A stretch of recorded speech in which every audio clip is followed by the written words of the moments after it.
holy sisters and brothers. It's great to be with you on a Tuesday evening. Let's light up the darkness. That, of course, was Rabbi Shlomo Katz from his Live in Melbourne album. That song is called Nigun Mitzpeh. Who is with us as we get together to do a little beautiful learning on a Tuesday night? This is a fun one. We are holding on page 27 here in Tractate Sukkah, the 7th volume of the Talmud. We're in chapter 2. Today we'll be discussing Mishna number 8, which is all about how many meals we have to take in a sukkah. But before we're done with this discussion, we're going to talk about a bigamist in Tzipori. We're going to talk about Rabbi Eliezer praising the lazy and other colorful topics.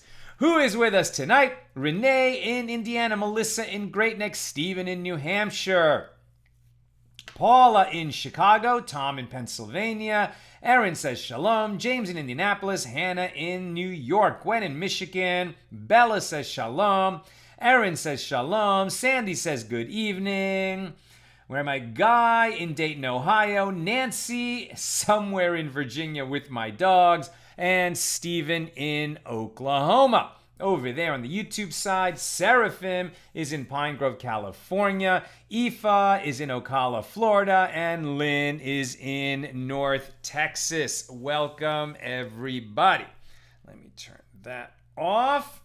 Okay, this is a busy and fun page, so let's get right into it. Let me reiterate in terms of schedule.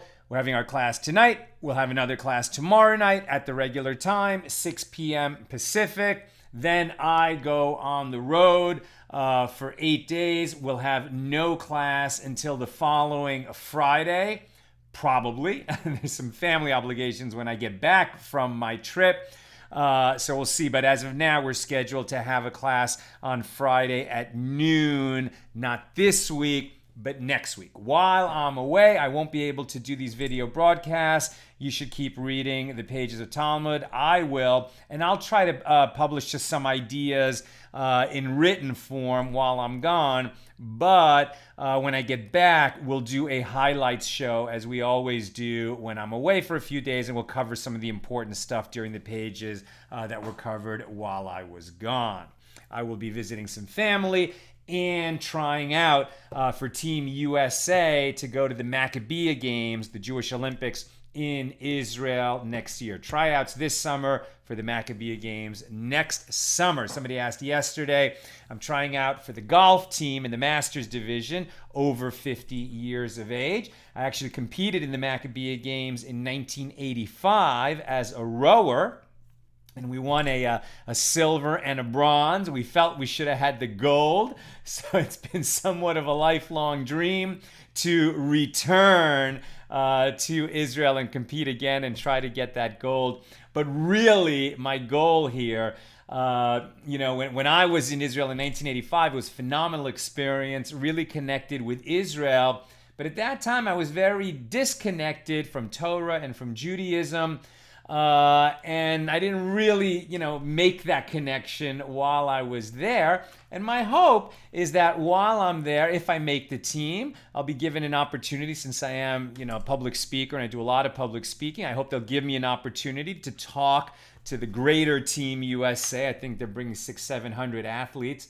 And I would like to talk about my Maccabiah journey, how that trip to Israel was an important part of my life, and then how my life flowed along from there, not only as a film director, but as your local friendly accidental Talmudist. And hopefully, I can communicate my love of God and Torah and Jewish learning and immersing in the tradition.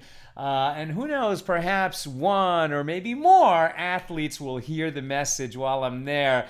So I definitely, have a higher purpose in trying to make that team, as well as going there to compete again. It's such a phenomenal experience. I would love to make that team. It's not going to be easy. I mean, my golf game is good, but it's going to have to be great during these tryouts to make the team. So we'll see if I can get on there. Pray for me that I make the team. The tryouts are going to be next week in Florida. Okay, let's get back to our page. We are holding, like I said, page 27, Mishnah number 8. Here in chapter 2. Chapter 1 was all about the technical requirements of the sukkah itself. Chapter 2 of 5, there are 5 chapters in Tractate Sukkah. Chapter 2 is all about how we fulfill our obligation, our Torah obligation to dwell in the sukkah during the festival of Sukkot. Here's Mishnah number 8. Rabbi Eliezer says, a person is obligated to eat 14 meals in the sukkah over the course of the 7 days of the festival of Sukkot. 1 during the day, each day, and 1 at night, each night. And the rabbis say, and so before I give the majority opinion, it's worth noting, it's a little bit unusual. It happens sometimes.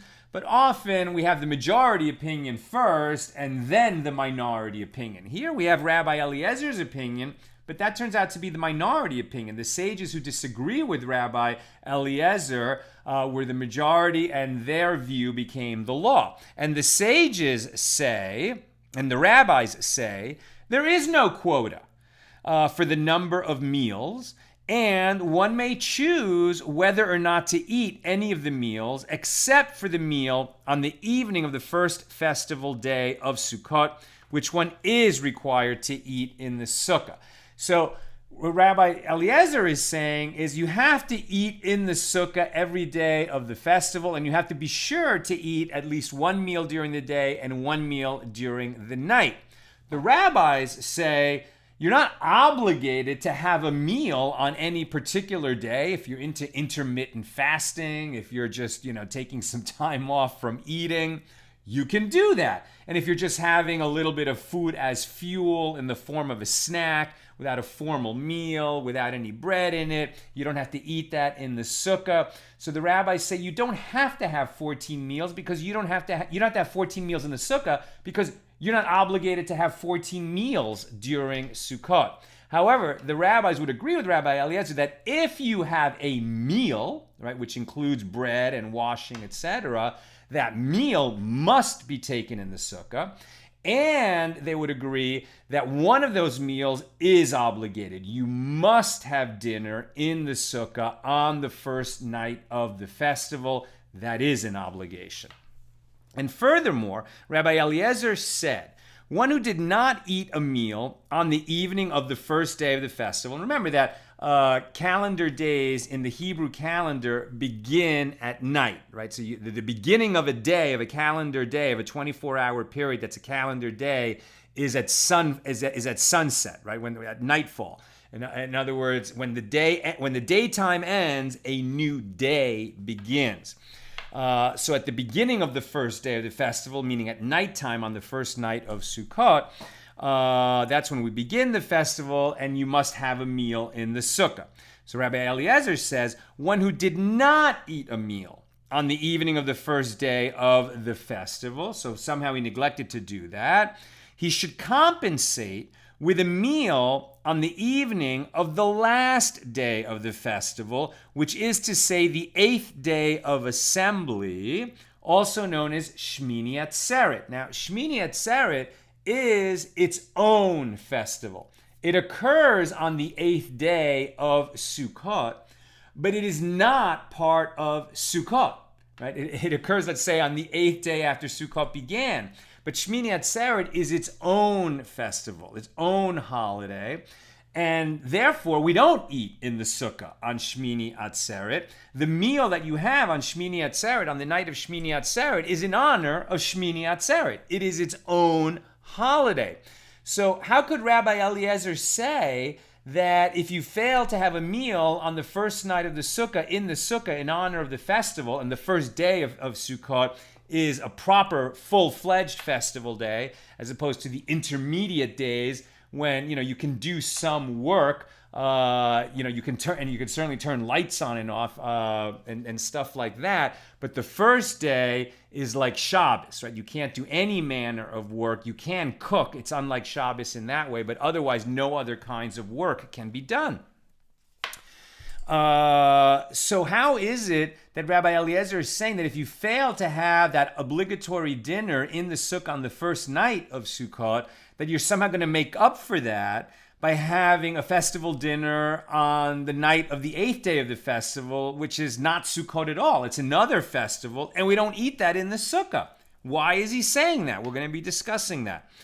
So one who did not, according to Rabbi Eliezer, one who did not eat a meal on the evening of the first day of the festival should compensate with a meal on the evening of the last day of the festival, on the 8th day of assembly, despite the fact that he will not eat it in the sukkah. And the rabbis say, the majority who disagree with Rabbi Eliezer, there is no compensation for this matter. And with regard to similar cases where it is impossible to rectify failure to fulfill a positive commandment, it is stated in Ecclesiastes 1:15, that which is crooked cannot be made straight, and that which is wanting cannot be numbered. You missed it. You blew it. You missed your chance, to show honor and gratitude to God by fulfilling your obligation to have a festive meal on the first night of Sukkot in the sukkah. Now, if you're in the diaspora outside of the land of Israel, you kind of do get another chance, because outside of Israel, the first 2 days of the festival are full-fledged festival days. And presumably we're obligated to have a meal on both nights outside. So at least you have that other chance, kind of. But, the fact is you missed it. You need to do that, and you missed having a meal on the first night of the festival. There's no other first night of the festival. And so that which is crooked cannot be made straight. But what did Rabbi Eliezer mean by this compensation? I mean, he knows as much as the sages do. What was he saying? We're going to get to that in the Gemara. But first, we're going to do a little bit more.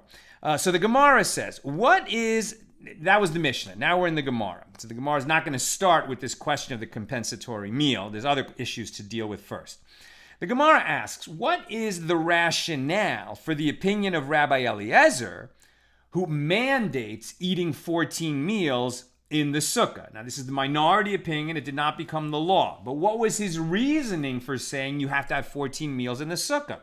And the Gemara answers that Rabbi Eliezer derives his opinion from the verse at Leviticus 23:42 in Sukkot, right? Sukkot is plural of sukkah. So in Sukkot shall you reside, which the sages interpreted to mean reside, meaning live in it in the same way that you dwell in your permanent home. Therefore, just as in one's dwelling, one typically eats one meal during the day and one meal at night, at least in ancient times, they had 2 meals a day, not 3. And one typically eats one meal during the day and one meal at night, so too, in a sukkah, one eats one meal during the day and one meal at night. I mean, Rabbi Eliezer's position seems to make sense. And the Gemara asks, and how do the rabbis interpret that verse? And the Gemara answers, the rabbis explain that a sukkah is like a permanent dwelling. And just as in one's permanent dwelling, if one desires to eat, he eats. And if one does not desire to eat, he does not eat. And so too in the sukkah. If one desires to eat, he eats. And if he desires to eat, he eats in the sukkah. But if he desires not to eat, if he doesn't feel like eating, he's not obligated to have a meal. And so he's not obligated to have that meal in the sukkah because he's not obligated to have the meal at all. The Gemara asks, so if so, then according to the rabbis, even on the first festival evening, the first night of the festival, as well, one should not be required to eat in the sukkah. Now the rabbis don't go there. Rabbi Yochanan said, in the name of Rabbi Shimon ben Yehotzadak, there is a verbal analogy between the festivals of Passover and Sukkot. So this is where we get the obligation to have your first meal of the festival, that first night, that dinner. You must eat that dinner, and you must eat it in the sukkah. How do we know that? It is stated here in Leviticus 23:34 with regard to Sukkot, On the 15th day of this 7th month is the festival of Sukkot for 7 days unto the Lord. And it is stated over there at Leviticus 23:6 with respect to Passover. And on the 15th day of the same month is the festival of matzos unto the Lord, with regard to the festival of Passover. So just as there, with regard to Passover, on the first night, there is an obligation to eat matzah, right? At our Seder, you must eat matzah. It's not optional. For the rest of the week of Passover, if you want to have bread, it needs to be matzah. But you don't have to eat bread. You don't have to eat matzah on the other days of Passover. On the first night and outside of Israel, on the first 2 nights, you must eat matzah. So just as there, with regard to Passover, on the first night, there is an obligation to eat matzah, and from that point onward, it is optional. As from that point onward, the only obligation is to refrain from eating leaven. So too, here, with regard to Sukkot, on the first night, there is an obligation to have a meal in the sukkah, and from that point onward, it is optional. It's not optional whether or not you eat it in the sukkah. It's optional whether you eat it at all. If you eat a meal during Sukkot, you must eat it in the sukkah, but you're not obligated to have any other meal on any other day, day or night. And then the Gemara asks, and there, with regard to Passover, from where do we derive that there is an obligation to eat matzah on the first night? Now, we covered this when we studied Tractate Pesachim, but it's okay, we can review here. And the Gemara answers that the verse says, in the evening you shall eat matzos. That's Exodus 12:18. So the verse is unambiguous. The verse establishes it as an obligation. So the Mishnah continues. And furthermore, Rabbi Eliezer said that one who did not eat a meal on the first day of the festival should compensate with a meal on the evening of the last day of the festival. And the Gemara asks, but didn't Rabbi Eliezer say that a person is obligated to eat 14 meals in the sukkah, one during the day and one at night? However, the compensatory meal on the evening of the 8th day of assembly is not eaten in the sukkah. So if you missed one of those 14 and you're going to compensate for it by having a meal on the first night of Shmini Atzeret, well, then you haven't had 14 meals in the sukkah, because this compensatory meal, according to Rabbi Eliezer, is the dinner of Shmini Atzeret, and you don't eat that in the sukkah. So how is that going to compensate for the missed meal on the first night of the sukkah?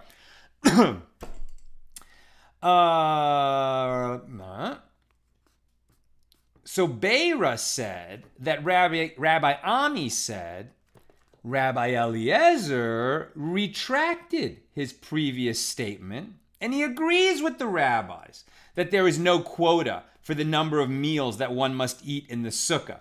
And it is only the meal on the first night of the festival that you must eat in the sukkah. And their dispute, Eliezer and the rabbis, is with regard to the compensation, the compensatory, the makeup meal, if one failed to eat that meal on the first night of Sukkot.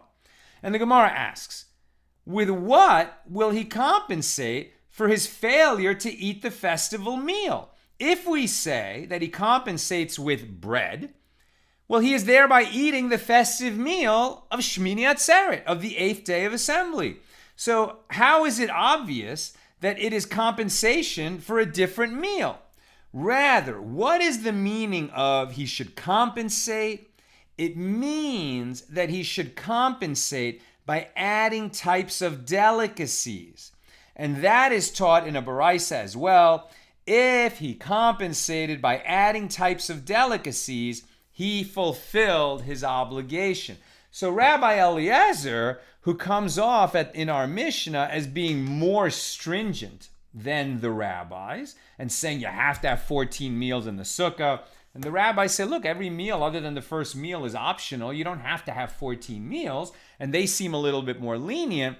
But on this issue of how to make up for a missed festive meal on the first night of Sukkot, Rabbi Eliezer says, So when you get to the next festival, right, which is a week later, the night of Shmini Atzeret, now you have to have a festival meal on that night anyway.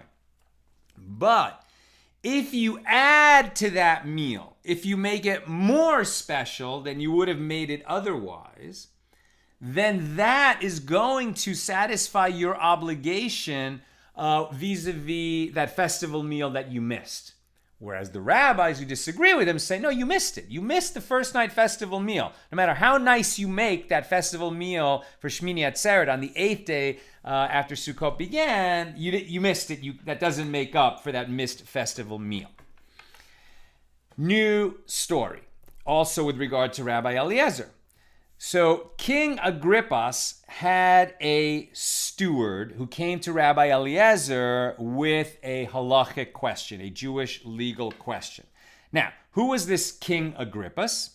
Based on the historical context, the Gemara is apparently referring to Agrippas II, also known as Marcus Julius Agrippas, the son of Agrippas I. A section of the Galilee, northern Israel, including Tiberias and its environs, was under his reign, or let's say his stewardship, at the time of the destruction of the Second Temple, right? So there were kings in charge of various areas, but they were all part of the Roman Empire, clearly.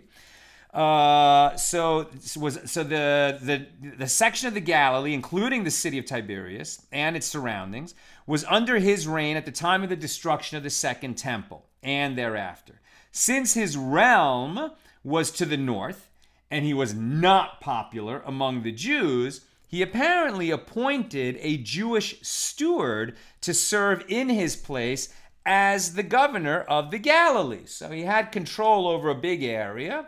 The Jews didn't like him, didn't want to listen to him. So he said, you know what? I'll take a Jewish governor, one of your people, and perhaps he will be able to, rule these unruly Jews a little bit better. I'm assuming his other issue was collecting the taxes, etc.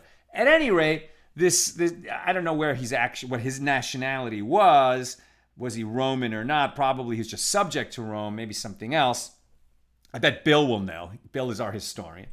But at any rate, he had this Jewish overseer, this Jewish steward who was acting as the local governor in northern Israel. Okay, so this Jewish steward came to Rabbi Eliezer and he had two questions. For someone like me, who is accustomed to eat only one meal a day, what is the law? Is it sufficient that I eat one meal and exempt myself from the obligation to eat any more that day? So maybe Rabbi Eliezer retracted his position and came to agree with the rabbis in the majority that you're not obligated to eat that set quota of meals, 14 meals, but this must be before he retracted. And this steward came to him and said, look, I only eat one meal a day. You, Rabbi Eliezer, who is the authority in this area, is saying I need to eat 2 meals a day. I mean, one during the day and one at night in the sukkah, but I only like to eat 1 meal a day. So can I be exempted from that second meal and having it in the sukkah? And Rabbi Eliezer said to him, each day you continue eating and taste various kinds of appetizers in deference to your own desires. And now you do not continue eating even one appetizer in deference to your maker? Right? So Rabbi Eliezer is saying, yeah, you only eat 1 meal a day, but it's quite a meal. You eat like a prince, like what you are.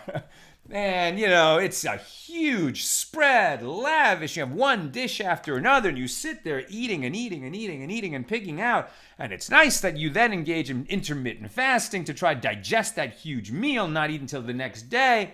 But the fact is, you eat so many different dishes. So now, in deference to your creator who gave you life and this beautiful world and the Torah and all the gifts he's given us, you can't find some time and inclination to go back to the sukkah and eat another meal, even a small one? Come on. That's Rabbi Eliezer.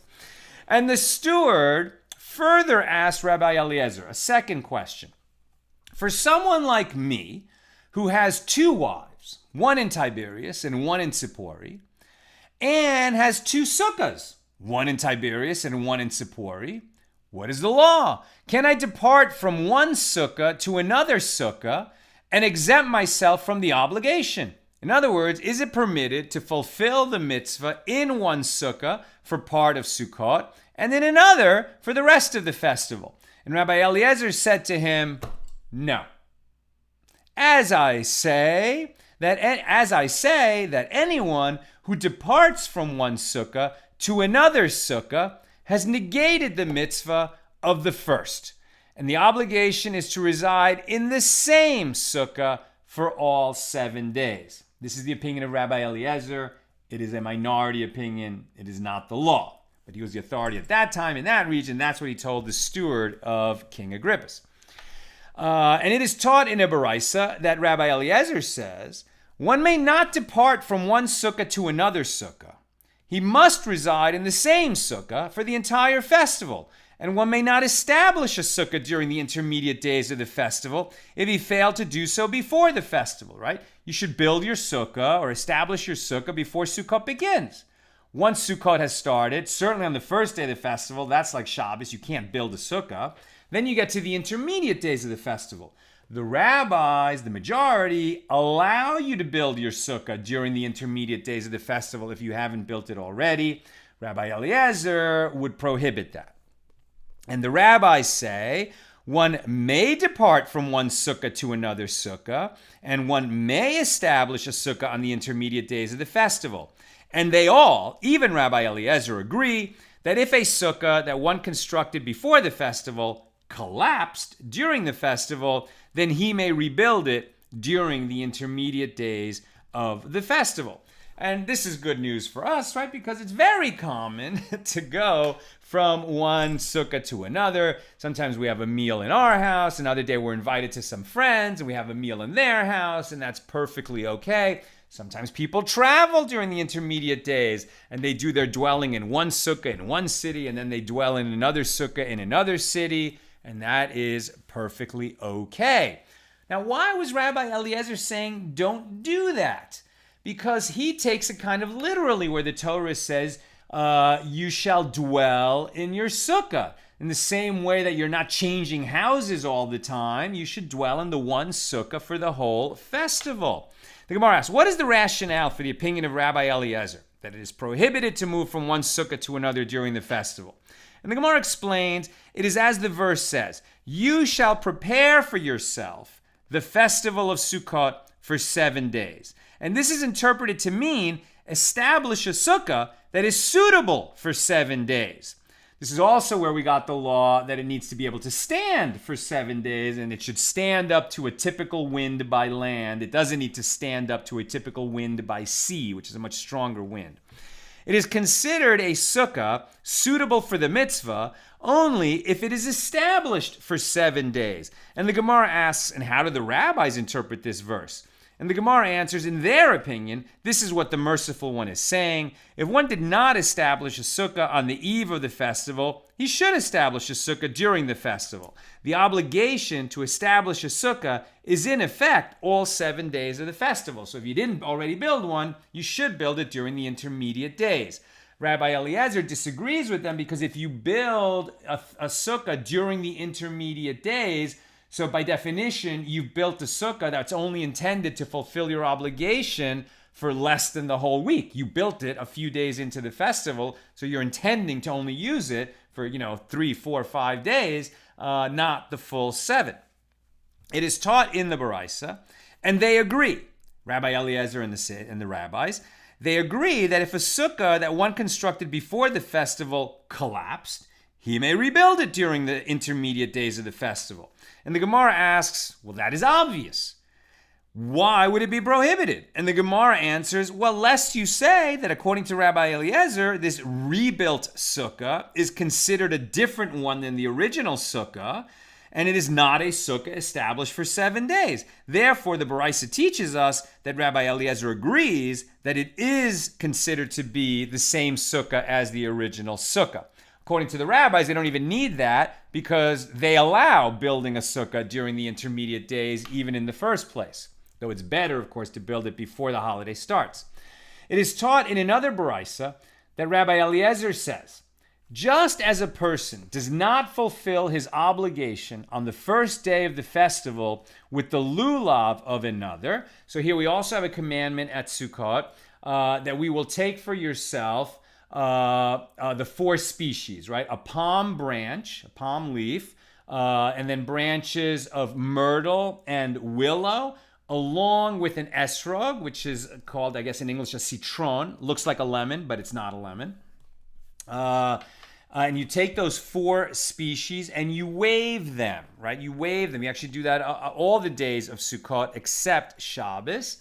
But you especially have an obligation on the first day of the festival. And Rabbi Eliezer says that just as a person does not fulfill his obligation on the first day of the festival with the lulav of another person, as it is written in Leviticus 23:40, and you shall take for yourselves on the first day the fruit of a beautiful tree, that's the esrog, branches of a date palm, etc. And the sages derive from the phrase, shall take for yourselves, that it must be taken from your own and not from that of someone else.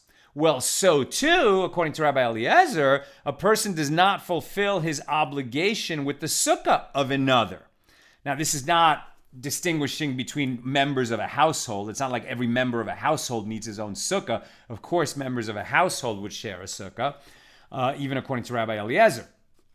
So he says, a person does not fulfill his obligation with the sukkah of another, as it is written, you shall prepare for yourself the festival of Sukkot for 7 days. So according to Rabbi Eliezer, you have to have your own sukkah. But the sages derive from the term for yourself that it must be taken, and the sages derive from the term for yourself that it must be taken from your own. Now that's with regard to the lulav and the esrog. And the rabbis say, although they said that a person does not fulfill his obligation on the first day of the festival with the lulav, the 4 species, the palm branch, etc., of another person, he does fulfill his obligation with the sukkah of another person. As it is written, Leviticus 23:42, all the homeborn in Israel shall reside in Sukkot. And this teaches that all of the Jewish people are fit to reside in one sukkah. If the value of one sukkah were divided among all the Jewish people, no individual would have even a penny, a peruta, even the smallest coin stake in it. Therefore, no individual could be considered even a part owner of the sukkah. The only way the entire Jewish people could fulfill the commandment in one sukkah, imagine there was a giant sukkah and we could all fit in it, the only way the entire Jewish people could fulfill the mitzvah in one sukkah is by residing in a communal sukkah that does not belong to any of them. And so apparently there is no obligation to reside specifically in your own sukkah. And the Gemara asks, and the rabbis who do not derive that one is obligated to reside in your own sukkah, what do they derive from this term, prepare for yourself to dwell in the sukkah? And the Gemara answers, they require that term to exclude a stolen sukkah. One does not fulfill his obligation with a stolen sukkah. Thank God, that makes a lot of sense. However, with regard to a borrowed sukkah, it is written, all the homeborn, to teach that every Jew can fulfill the mitzvah in a sukkah borrowed from the community. The Gemara asks, and Rabbi Eliezer, what does he do with this term, all the homeborn? Right, and that, by the way, kol ha'ezrach, right? That's that term, all the homeborn, kol ha'ezrach. Kal ha'ezrach, all the homeborn. The Gemara answers, Rabbi Eliezer requires that term to derive that a convert who converted to Judaism in the interim, meaning after Sukkot began and during the intermediate days of Sukkot, he became a Jew, right? So he's like a newborn Jew. He wasn't a Jew at the beginning of the festival. Now he is a Jew. He just completed his conversion during the intermediate days of Sukkot. Also a minor, a child who had his birthday and became an adult during the intermediate days of Sukkot. He wasn't an adult, obligated like an adult on the first day of Sukkot, but during the intermediate days, he became an adult. He became obligated. So their obligation, the new convert or the new adult, their obligation began during the festival. And they are obligated to fulfill the mitzvah of residing in the sukkah, even though they weren't obligated at the beginning of the festival. And the Gemara asks, well, so then according to the rabbis, from where are these laws derived? And the Gemara answers, once the sages said that you may establish a sukkah during the intermediate days of the festival, they don't need an additional verse to derive the obligation of the convert and the minor who reaches his majority during the intermediate days. New subject. The sages taught there was an incident involving Rabbi Eliezer, who went on Sukkot Eve to greet his teacher, Rabbi Eliezer, in Lod on the first day of the festival. And Rabbi Eliezer said to him, Eli, you are not among those who stay home on the festival, meaning you travel from one city to another. You're not going to be sleeping in your own sukkah tonight. You're here. It's nice you came to hear me, to greet me during the festival, but you should be staying at home during Sukkot, according to Rabbi Eliezer.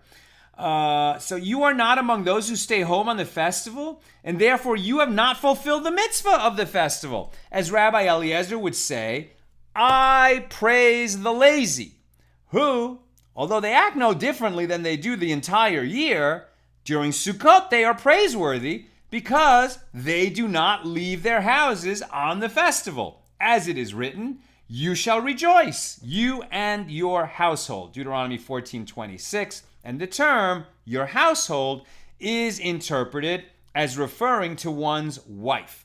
One who is not home cannot rejoice with his wife. So when Rabbi Eliezer saw his student far away from home, the student came to greet his teacher during Sukkot.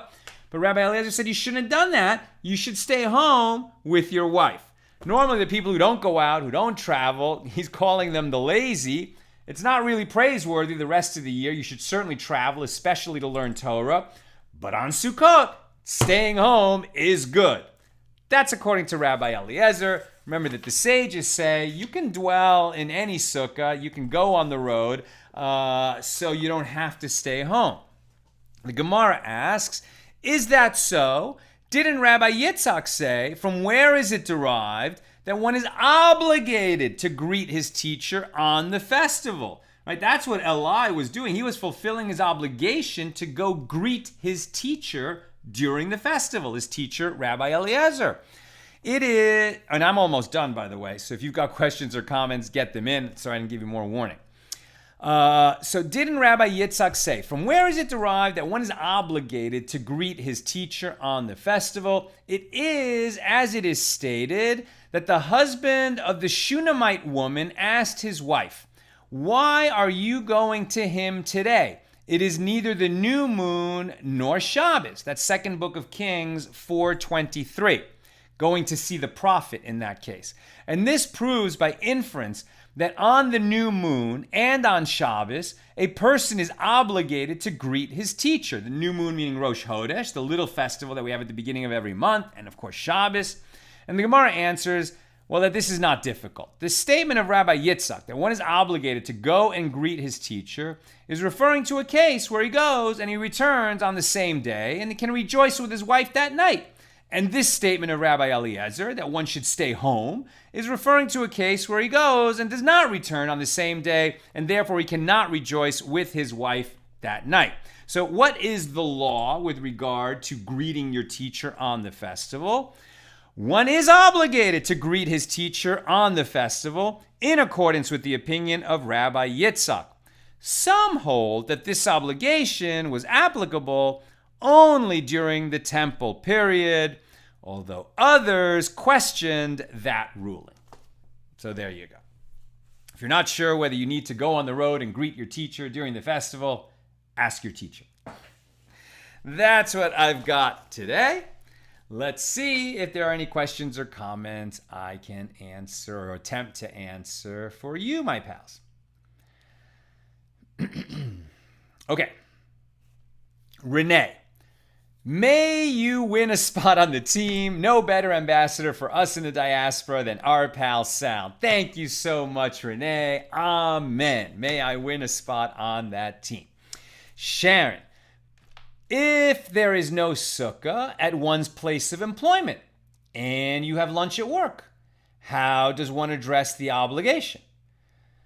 Okay, so you don't really have a choice, right? I mean, that's the point. You don't have a choice. You have to go to work. Otherwise, you would incur a serious financial loss. So you go to work. And at work, there's no sukkah. Okay. So you don't have that possibility, even though you're eating a meal, to eat it in the sukkah. But at least the meals that you do have an opportunity to eat in the sukkah, you should eat in the sukkah. I mean, that's what I would say. And perhaps, you could make a point of not eating bread for that meal that you have at lunch, so it's more characterized as a snack. And then, for breakfast and for dinner at home, have more of a proper meal. And then, you did that in the sukkah. And I think, I think that would be good. I'm not a halachic legal authority. I'm not a poskening rabbi. So if you want to really get, a good and complete answer, you should ask a rabbi. But that seems to me like that would be a way to approach that. Sharon, the Torah distinguishes Shmini Atzeret and Sukkot as separate holidays. How can a meal for Shmini Atzeret make up for a missed Sukkot meal? Right. You must have asked that at the beginning of the class. We asked the same question, and hopefully we got that answer. And Tom, since stealing is an avera, a sin, you can't fulfill a mitzvah by stealing. Right. Right? You can't. And as we saw, you cannot fulfill your obligation to eat in the sukkah with a stolen sukkah. You can't fulfill your obligation to give, to tithe 10% of your own income to charity by stealing some money and then giving that to charity. I guess what we're going to encounter the obligations of lulav and esrog later in the book.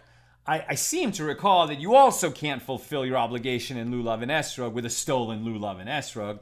Are there any mitzvahs that you could fulfill with something that is stolen? I'm not going to categorically say no way, but it certainly seems to me like you can't do that, right? Interestingly, there is a mitzvah involved with stealing, right? So first of all, you're prohibited to steal. I mean, that's one of the 10 commandments. You cannot steal.